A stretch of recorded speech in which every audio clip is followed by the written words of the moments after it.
आज आपण आमदार संजयजी कुटे साहेब यांना निवेदन दिलं।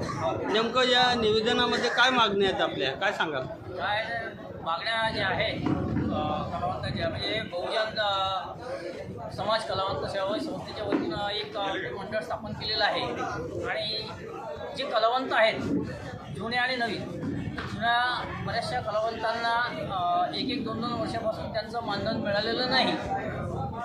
त्यांना ते जे थकीत मानधन आहे ते मानधन मिळावं।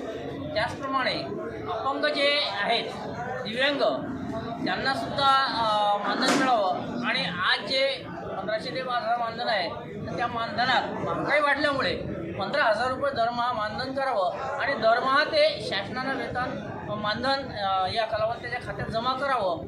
त्याचप्रमाणे जे काही वृद्ध कलावंत आहेत त्यांना राहण्यासाठी जागा आहे, परंतु जागा बांधायला त्याजवळ पैसा नाही, तर त्याकरता त्या कलावंतांनासुद्धा घरकुलमध्ये लाभ द्यावा आणि त्यांना प्राधान्य द्यावं। तसंच जी जिल्हा कार्यकारिणी आहे ती नव्यानं गठीत करण्यात यावी आणि जे खरोखर जे कलावंत आहेत त्या कलावंताची त्यांनी त्या ठिकाणी चाचणी घ्यावी आणि नंतरच ते नाव कलावंताचं यादीत समाविष्ट करावं आणि त्यांना मानधन सुरू करावं।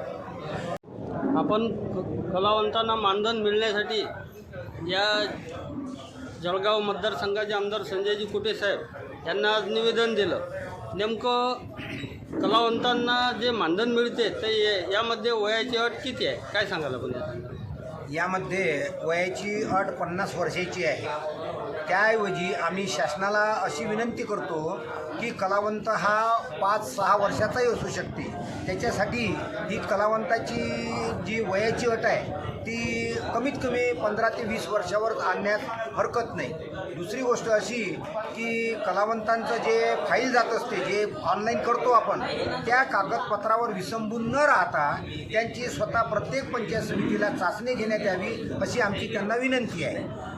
नंबर 2, कलावंतांना फार तुटपून जे मानधन भेटते तर हे मानधन कमीत कमी 15,000 रुपये भेटलं पाहिजे।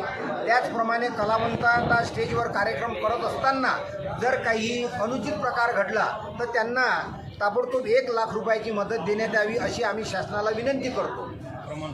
त्याचप्रमाणे ही प्रमाणपत्राची जी अट आहे ही प्रमाणपत्र सर्वांना मिळत नाही आहे, तर त्याच्यासाठी ही अटच काढून घेण्यात यावी अशी आम्ही शासनाला विनंती करतो।